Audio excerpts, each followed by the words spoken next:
Keesokan paginya, kami check out dari Royal Plaza Hotel sekitar jam 9 pagi, dan bersiap untuk menuju ke Yangshuo, sebuah daerah yang terkenal dengan keindahan semula jadi dan budaya tempatan. Perjalanan mengambil masa kira-kira 2 jam.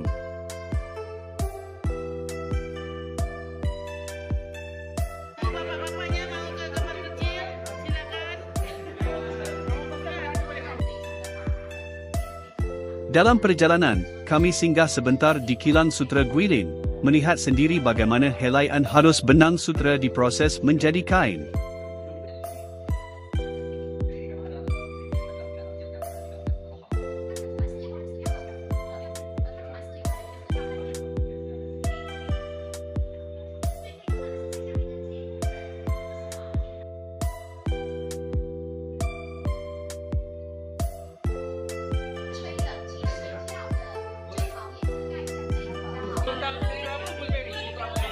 Di sini juga kami berpeluang membeli cadar dan produk berasaskan sutera dengan harga yang sangat berpatutan.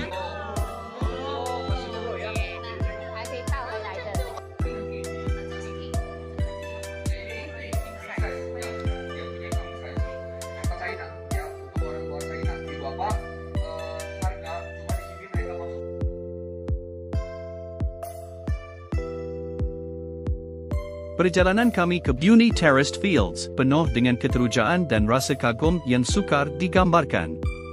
Setibanya di sana, kami disambut dengan panorama memukau, hamparan sawah padi bertingkat yang menghijau, terbentang luas sejauh mata memandang. Warisan agrikultur yang berusia lebih 650 tahun ini merupakan tinggalan berharga dari zaman dinasti Yuan dan Qing, dan keindahannya seolah-olah membawa kami mengembara ke masa silam.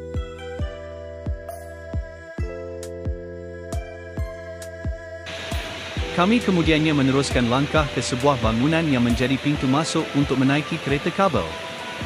Namun sebelum itu, kami berhenti seketika di sebuah tempat makan yang cukup istimewa, terletak bersebelahan bangunan tersebut. Lokasinya begitu unik, menghadap anak sungai jernih yang mengalir tenang, dipercayai berpunca dari air terjun Juwu yang terkenal. Reka bentuk tempat makan ini cukup memikat dengan sentuhan tradisional.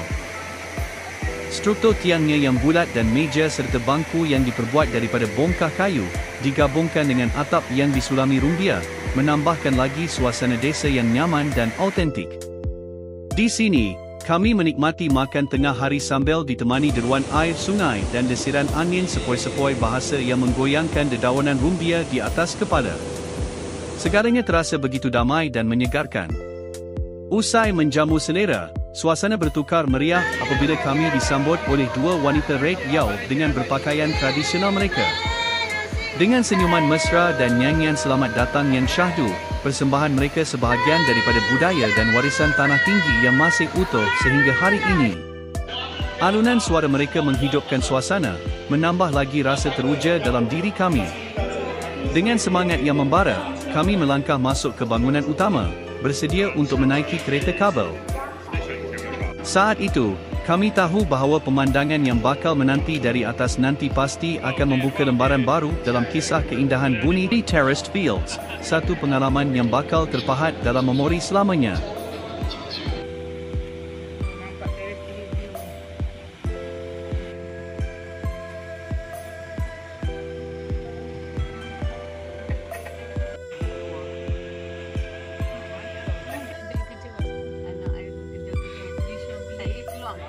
Di tanah tinggi, Buni Terraced Fields, sebuah papan tanda biru berdiri megah, dengan tulisan dalam bahasa Mandarin dan Pinyin, Wo Zai Buni Titian Hen Siang Ni, yang bermaksud, aku sangat merindui kamu di Buni Titian. Terletak di hadapan hamparan sawah bertingkat dan pergunungan yang diselimuti kabus, papan ini bukan sekadar penanda lokasi, tetapi simbol rasa yang menyentuh hati. Saat tiba di sini, udara dingin menyapa lembut, kabus mengusap puncak bukit, dan kehijauan lanskap mencipta panorama yang begitu mendamaikan. Kata-kata pada papan tanda itu terasa hidup, menggambarkan kerinduan yang ditinggalkan oleh setiap pelancong yang pernah menjejakkan kaki di sini. Buni bukan sekadar destinasi pelancongan, ia adalah pengalaman pribadi yang menyentuh emosi dan kenangan. Menambah keunikan kunjungan kami, ada di antara kami mengambil peluang mencuba pakaian tradisional Red Yao. Busana berwarna terang dengan corak dan hiasan etnik yang memukau benar-benar mencerminkan keindahan budaya tempatan. Kami merakam kenangan berlatar belakangkan deretan teres padi dan bukit bukau berselimut kabus, gabungan sempurna antara warisan budaya dan keindahan alam semula jadi. Selesai sesi bergambar dan menikmati panorama dataran bumi, kami meneruskan perjalanan menuju ke air terjun Juwu. Perjalanan mengambil masa sekitar setengah jam berjalan kaki melalui laluan sempit di lereng bukit, sambil menikmati keindahan alam semula jadi yang masih terpelihara. Sepanjang laluan, kami disambut oleh pemandangan rumah-rumah tradisional kaum Red Yao, ada yang dibina daripada kayu dan batu, berdiri kukuh di lereng-lereng, mengingatkan kami kepada latar filem klasik Kung Fu. Di serambi rumah, kelihatan kain-kain tenunan tangan bergantungan, hasil kerja halus masyarakat tempatan yang kaya dengan warisan seni. Setelah penat meredah jalan yang mencabar namun indah, akhirnya kami tiba di dataran tinjau air terjun Juwu. Dari sini, keindahan air terjun yang mengalir deras jelas terpampang di depan mata, suara gemersik air yang jatuh dari cerun tinggi menjadi irama alam yang menenangkan. Landskap sekitar dikelilingi gunung ganang, bukit bukau dan pohon hijau yang diselimuti kabus tebal, seolah-olah menyambut mesra kehadiran kami. Kami merakam beberapa momen potret terakhir, mengabadikan detik yang begitu berharga, sebelum mengucapkan selamat tinggal kepada Juwu dan meneruskan langkah ke destinasi seterusnya. Satu perkara pasti, bunyi telah pun mencuri sebahagian hati kami. Di sinilah, rindu itu lahir, dan keindahan itu terus hidup dalam ingatan.